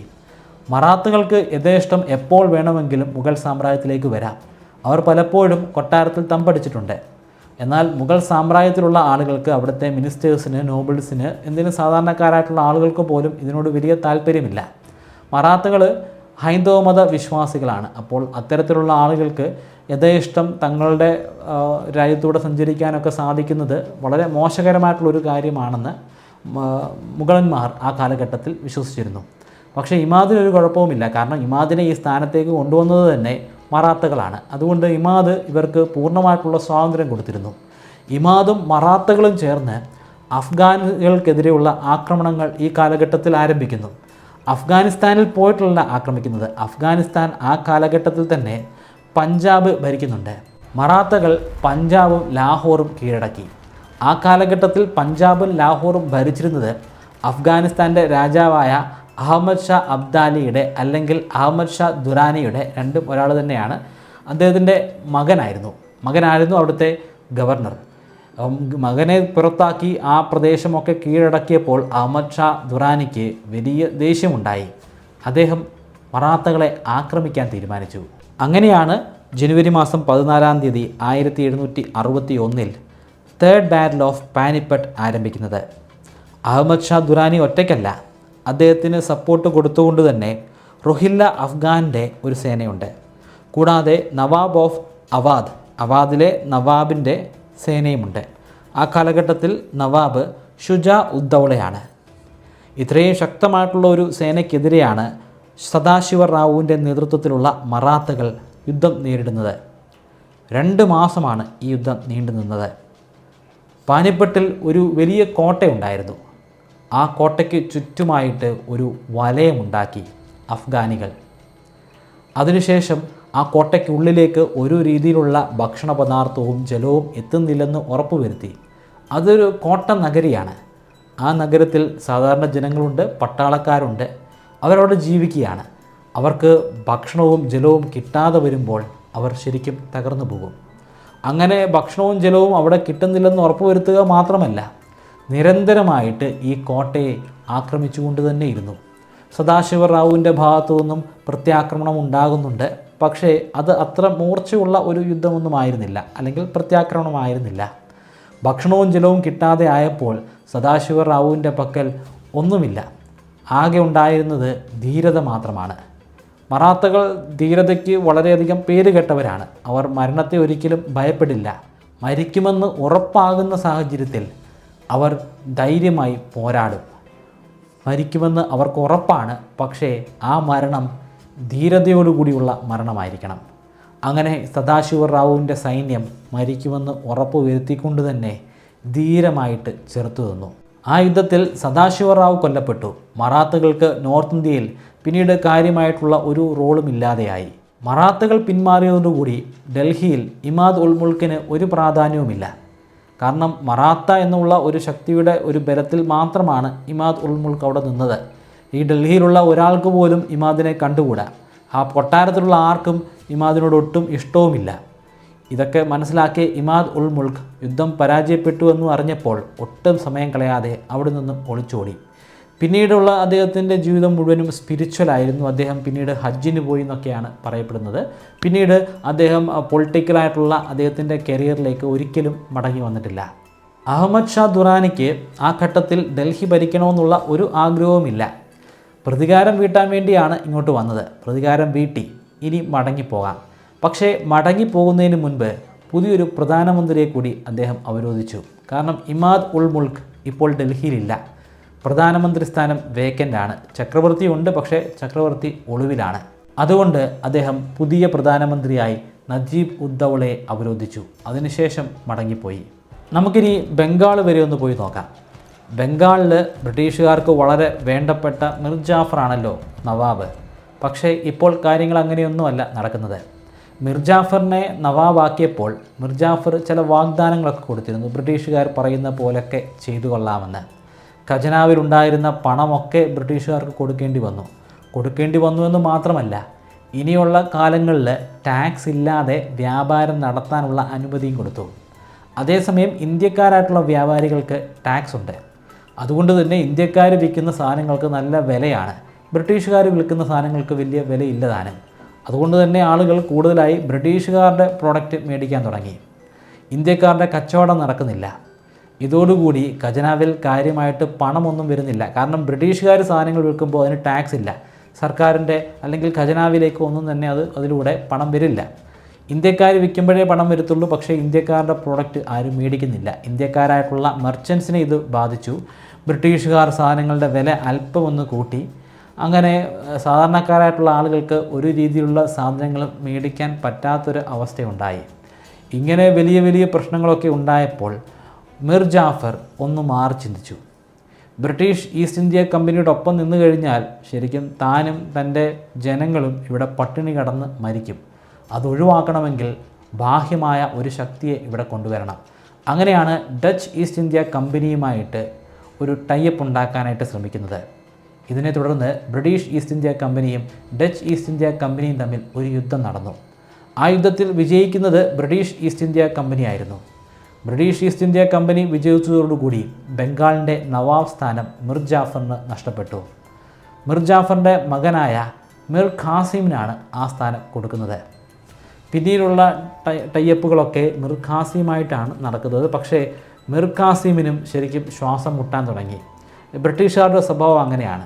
അവർക്ക് എത്ര കിട്ടിയാലും മതിയായില്ല. മാക്സിമം ചൂഷണം ചെയ്തുകൊണ്ടേയിരിക്കും. വീണ്ടും വീണ്ടും ഖജനാവിൽ നിന്ന് പണം ആവശ്യപ്പെട്ടു. ടാക്സ് ഇല്ലാതെ വ്യാപാരം നടത്തിക്കൊണ്ടിരിക്കുകയും ചെയ്യുകയാണ്. സഹി കെട്ടപ്പോൾ ഒരു ഉത്തരവിറക്കി. ഇവിടെ ഇനി ആരും വ്യാപാരം നടത്തണ്ട, ബ്രിട്ടീഷുകാരും നടത്തണ്ട, ഇന്ത്യക്കാരും വ്യാപാരം നടത്തണ്ട. അങ്ങനൊരു ഓർഡർ ഇറക്കി. ബ്രിട്ടീഷുകാർ മിർ ഖാസിമിനെ ആക്രമിച്ചു. മിർ ഖാസിം അവിടെ നിന്ന് ജീവനും കൊണ്ട് നേരെ അവാദിലേക്ക് ഓടി രക്ഷപ്പെട്ടു. അവാദിലുണ്ടായിരുന്ന നവാബായ ഷുജാ ഉദ്ദൗളയോട് കാര്യങ്ങൾ ധരിപ്പിച്ചു. ഞാൻ വലിയ പ്രശ്നത്തിലാണ്, നിങ്ങളുടെ സഹായമില്ലാതെ എനിക്കൊന്നും ചെയ്യാൻ സാധിക്കില്ല. പക്ഷേ ഷുജാ ഉദ്ദൗളയ്ക്കും ഒറ്റയ്ക്കൊന്നും ചെയ്യാൻ കഴിയില്ല. ആലം ഷാ രണ്ടാമനുണ്ട്, മുഗൾ സാമ്രാജ്യത്തിലെ നിലവിലെ ചക്രവർത്തിയാണ്. ആലം ഷാ രണ്ടാമനുമായിട്ട് കൂടിച്ചേർന്ന് ഷുജാ ഉദ്ദൗളയും അതുപോലെ മിർ ഖാസിമും ബ്രിട്ടീഷുകാർക്കെതിരെ ഒരു യുദ്ധം നടത്തി. ഇത് വളരെ ഫേമസ് ആയിട്ടുള്ളൊരു യുദ്ധമാണ്. ഈ യുദ്ധത്തിൻ്റെ പേരാണ് ബാറ്റിൽ ഓഫ് ബക്സർ. ഇത് നടന്നത് 1764 ബക്സറിൽ വെച്ചാണ്. ബ്രിട്ടീഷുകാർ ഹെക്ടർ മുൺറോയുടെ അണ്ടറിലാണ് അന്ന് പടപൊരുതിയത്. അവർക്ക് വെറും 7000 സൈനികർ മാത്രം. പക്ഷേ ആ 7000 സൈനികരും ഇന്ത്യൻ ശിപ്പായികളായിരുന്നു. എന്നാൽ അവർ വെൽ ട്രെയിൻഡ് ആയിരുന്നു. ആധുനികമായിട്ടുള്ള യന്ത്രക്കോപ്പുകൾ അവരുടെ പക്കലുണ്ടായിരുന്നു. ആ യുദ്ധക്കോപ്പുകൾ ഉപയോഗിച്ചിട്ടാണ് അവർ പടപൊരുതിയത്. അവരെ നിയന്ത്രിക്കാനായിട്ടുണ്ടായിരുന്നത് അതിപ്രഗത്ഭരായിട്ടുള്ള ബ്രിട്ടീഷ് ജനറൽമാരും. ഏകദേശം 40,000 മുതൽ 60,000 വരെയുള്ള സേനയാണ് സഖ്യകക്ഷിയുടെ കയ്യിലുണ്ടായിരുന്നത്. പക്ഷേ അതുകൊണ്ട് വലിയ കാര്യമൊന്നും ഉണ്ടായിരുന്നില്ല. ബ്രിട്ടീഷുകാരോട് പിടിച്ചു നിൽക്കാൻ അവർക്ക് കഴിഞ്ഞില്ല. അവാദിലെ നവാബായ ഷുജാ ഉദ്ദൗള ഓടി രക്ഷപ്പെട്ടു. മിർ ഖാസിമിന് പിന്നീട് എന്താണ് സംഭവിച്ചതെന്ന് അറിയില്ല. അദ്ദേഹം കുറേ കാലം ഒളിവിലായിരുന്നു. പിന്നീട് പട്ടിണി കിടന്ന് മരിച്ചു എന്നൊക്കെ പറയുന്ന ഒരു നരേഷനുണ്ട്. അതങ്ങനെ തന്നെയാണെന്ന് പറയാൻ സാധിക്കില്ല. ചരിത്രത്തിൽ പിന്നീട് മിർ ഖാസിമിനെക്കുറിച്ചുള്ള ഒരു പരാമർശവും ഉണ്ടായിട്ടില്ല. ആലം ഷാ രണ്ടാമന് ഓടി രക്ഷപ്പെടാനൊന്നും കഴിഞ്ഞില്ല. അദ്ദേഹം പിടിക്കപ്പെട്ടു. ബംഗാളിൻ്റെ പുതിയ ഗവർണറായി റോബർട്ട് ക്ലൈവ് അധികാരത്തിലേറി. അടുത്ത നവാബിനെയും ഒപ്പം അവർ തിരഞ്ഞെടുത്തിരുന്നു. നവാബ് മറ്റാരുമല്ല, മിർ ഖാസിമിൻ്റെ മകനായ നജീം ഉദ്ദൗളയാണ്. പക്ഷേ നജീം ഉദ്ദൗള ചെറുപ്പക്കാരനല്ല, പ്രായപൂർത്തി എത്തിയിട്ടില്ലാത്ത ഒരു പയ്യൻ മാത്രമായിരുന്നു. അദ്ദേഹത്തിന് കാര്യമായിട്ടൊന്നും ചെയ്യാൻ സാധിക്കില്ല. വെറും പപ്പറ്റ് അല്ലെങ്കിൽ വെറും കളിപ്പാവ് മാത്രമായിരുന്നു നജീം. 1765 റോബർട്ട് ക്ലൈവിൻ്റെ നേതൃത്വത്തിൽ ഒരു ട്രീറ്റി ഉണ്ടാക്കിയെടുത്തു, ഒരു ഉടമ്പടി. ആ ട്രീറ്റിയാണ് ട്രീറ്റി ഓഫ് അലഹബാദ്. ഇതനുസരിച്ച് ദിവാനി റൈറ്റ്സ് മുഗൾ സാമ്രാജ്യത്തിൻ്റെ ചക്രവർത്തിയായിട്ടുള്ള ആലം ഷാ രണ്ടാമൻ കൊടുക്കണം. ദിവാനി റൈറ്റ്സ് എന്ന് പറയുമ്പോൾ ബംഗാൾ, ഒറീസ, ബീഹാർ തുടങ്ങിയ പ്രദേശങ്ങളിൽ നിന്ന് കരം പിടിക്കാനുള്ള പൂർണ്ണമായിട്ടുള്ള അധികാരം ബ്രിട്ടീഷ് ഈസ്റ്റ് ഇന്ത്യ കമ്പനിക്ക് കൊടുക്കണം. കൂടാതെ ചക്രവർത്തിക്ക് ഇനി ഒരിക്കലും ഡൽഹിയിലേക്കോ ആഗ്രയിലേക്കോ ഒന്നും പോകാൻ പറ്റില്ല. അലഹബാദിൽ ഉണ്ടായിരിക്കണം. അലഹബാദിൽ ആലം ഷാ രണ്ടാമന് വേണ്ടിയിട്ടുള്ള സകല പ്രൊട്ടക്ഷനും ബ്രിട്ടീഷുകാർ അറേഞ്ച് ചെയ്യും. ടാക്സ് പിരിക്കാനുള്ള അധികാരം കൊടുത്തല്ലോ. അപ്പം ഇനിയിപ്പോൾ ചക്രവർത്തിക്ക് ഒന്നും പിരിക്കാൻ കഴിയില്ല, ഖജനാവിൽ പൈസയൊന്നും വരില്ല. പക്ഷേ ചക്രവർത്തിക്ക് സുഖകരമായിട്ട് ജീവിക്കാനായിട്ടുള്ള ഒരു തുക എല്ലാ വർഷവും ബ്രിട്ടീഷുകാർ കൊടുക്കും. അത് 26 ലക്ഷം രൂപയാണ്. അവാദിലെ നവാബായ ഷുജാ ഉദ്ദൗളയ്ക്കും ചില ശിക്ഷകളൊക്കെ ഈ ട്രീറ്റിയിലൂടെ കിട്ടി. അദ്ദേഹത്തിൻ്റെ വേണ്ടപ്പെട്ട 2 പ്രദേശങ്ങൾ മുഗൾ സാമ്രാജ്യത്തിലെ ചക്രവർത്തിക്ക് വിട്ടുകൊടുക്കണം, അലഹബാദും ഖോരയും. അതിനും പുറമെ എല്ലാ വർഷവും ബ്രിട്ടീഷുകാർക്ക് 50 ലക്ഷം രൂപയും കൊടുത്തിരിക്കണം. ദിവാനി റൈറ്റ്സ് ഒക്കെ കിട്ടിക്കഴിഞ്ഞപ്പോൾ ബ്രിട്ടീഷുകാരുടെ കമ്പനിയായ ഈസ്റ്റ് ഇന്ത്യ കമ്പനി ഒരു കമ്പനിയെ അല്ലാതെയായി. അത് ശരിക്കും ഒരു രാജ്യമായിട്ട് മാറി. ആ കാലഘട്ടത്തിൽ ബംഗാളിൽ ഡ്യുവൽ സിസ്റ്റമാണ് ഉണ്ടായിരുന്നത്. 2 രീതിയിലുള്ള ഭരണരീതികൾ. ഒന്ന് നവാബിൻ്റെ കീഴിലുള്ള അഡ്മിനിസ്ട്രേഷൻ. അത് ശരിക്കും ഒരു പപ്പറ്റ് ഭരണമാണ്. യഥാർത്ഥത്തിൽ ഭരിക്കുന്നത് റോബർട്ട് ക്ലൈവ് തന്നെയാണ്. രണ്ടാമത്തത് ടാക്സുമായി ബന്ധപ്പെട്ടിട്ടുള്ള ഭരണം. അത് പൂർണ്ണമായിട്ടും ബ്രിട്ടീഷ് ഈസ്റ്റ് ഇന്ത്യ കമ്പനിയുടെ അല്ലെങ്കിൽ ആ പ്രദേശം ഭരിച്ചിരുന്ന ഗവർണറായ റോബർട്ട് ക്ലൈവിൻ്റെ അണ്ടറിൽ വരും. ഡൽഹിക്കും ആഗ്രയ്ക്കുമൊന്നും ഇപ്പോൾ ഒരു പ്രാധാന്യവുമില്ല. ശരിക്കും മുഗൾ സാമ്രാജ്യത്തിന് തന്നെ ഒരു പ്രാധാന്യവുമില്ലെന്ന് പറയാം. മുഗൾ സാമ്രാജ്യം പൂർണ്ണമായിട്ടും തകർന്ന് നിലംപരിശായി. മുഗൾ സാമ്രാജ്യം ഉണ്ടോ എന്ന് ചോദിച്ചാൽ ഉണ്ടെന്ന് പറയാം. പക്ഷേ അവിടെ ഒന്നുമില്ല. ശരിക്കും ഭരിക്കുന്നത് ബ്രിട്ടീഷുകാർ തന്നെയാണ്. ചക്രവർത്തി അദ്ദേഹത്തിൻ്റെ ഇഷ്ടാനുസരണം ജീവിക്കുന്നുണ്ട് അലഹബാദിൽ. അത് മുഗൾ സാമ്രാജ്യത്തിൽ തന്നെയാണ് വരുന്നതെങ്കിൽ പോലും അത് യഥാർത്ഥ മുഗൾ സാമ്രാജ്യത്തിൻ്റെ തലസ്ഥാനത്തൊന്നുമല്ല. മുഗൾ സാമ്രാജ്യത്തിലെ ആ ചക്രവർത്തിക്ക് ആലം ഷാ രണ്ടാമന് ഒരു രീതിയിലുള്ള അധികാരവുമില്ല. ആ കൊട്ടാരത്തിൽ അദ്ദേഹത്തിന് സുഖകരമായിട്ട് ജീവിക്കാം, ഒരു ലക്ഷറി ലൈഫ് നയിക്കാം. അല്ലാതെ ഒരു രീതിയിലുള്ള ഭരണ സ്വാതന്ത്ര്യമോ പവറോ ഒന്നുമില്ല. അതിൻ്റെ അർത്ഥം മുഗൾ സാമ്രാജ്യം തന്നെ ഇല്ലാതെയായെന്നാണ്. പക്ഷേ ഭാഗികമായിട്ടില്ലാതെയായെന്നേ നമുക്ക് പറയാൻ പറ്റത്തുള്ളൂ. അധികാരമൊന്നുമില്ലെങ്കിലും ആ പേരവിടെ ഉണ്ട്. ആ പേര് പൂർണ്ണമായിട്ടും തുടച്ചു നീക്കുന്നത് 1857 അത് ഫസ്റ്റ് വാർ ഓഫ് ഇന്ത്യൻ ഇൻഡിപെൻഡൻസിലൂടെയാണ്. അതെനിക്ക് ഈ ഒരൊറ്റ വീഡിയോയിൽ പറഞ്ഞു തീർക്കാനായിട്ട് കഴിയില്ല. അടുത്ത വീഡിയോയിൽ ഞാൻ വളരെ ഡീറ്റെയിലായി പിന്നീട് നടന്ന സംഭവ വികാസങ്ങൾ അവതരിപ്പിക്കാം. കാത്തിരിക്കാം അടുത്ത എപ്പിസോഡിനായി. നിങ്ങൾക്ക് ഞാനൊരു 25 മെമ്മറി ട്രിക്കുകൾ പറഞ്ഞു തരാം. ഈ മെമ്മറി ട്രിക്കുകൾ ഉപയോഗിച്ച് എത്ര കടുകട്ടിയായിട്ടുള്ള വിഷയങ്ങളും വളരെ ഈസി ആയിട്ട് പഠിക്കാനും അത് ദീർഘനാളത്തേക്ക് നിങ്ങളുടെ ഓർമ്മശക്തിയിൽ സൂക്ഷിക്കാനും സാധിക്കുന്നതാണ്. ഈ 25 മെമ്മറി ട്രിക്കുകൾ ഒരു കോഴ്സിൻ്റെ രൂപത്തിൽ ബ്രൈറ്റ് കെയർലൈറ്റിൻ്റെ വെബ്സൈറ്റിലും അതുപോലെ ആൻഡ്രോയിഡ് ആപ്ലിക്കേഷനിലും ഇപ്പോൾ ലഭ്യമാണ്. 3000 രൂപയാണ് ഈ കോഴ്സിൻ്റെ ഫീ. എന്നാൽ നിങ്ങൾ ഇപ്പോൾ രജിസ്റ്റർ ചെയ്യുകയാണെങ്കിൽ 20% ഡിസ്കൗണ്ട് ലഭിക്കുന്നതാണ്. അതിനുവേണ്ടി സ്ക്രീനിൽ കാണുന്നത് പോലെ MEMORY20 എന്ന പ്രൊമോ കോഡ് ഉപയോഗിക്കുക. ഡിസ്ക്രിപ്ഷനിലും ഫസ്റ്റ് കമൻറ്റിലും ഞാൻ ലിങ്ക് കൊടുക്കുന്നുണ്ട്. താല്പര്യമുള്ളവർ ഇപ്പോൾ തന്നെ രജിസ്റ്റർ ചെയ്യുക.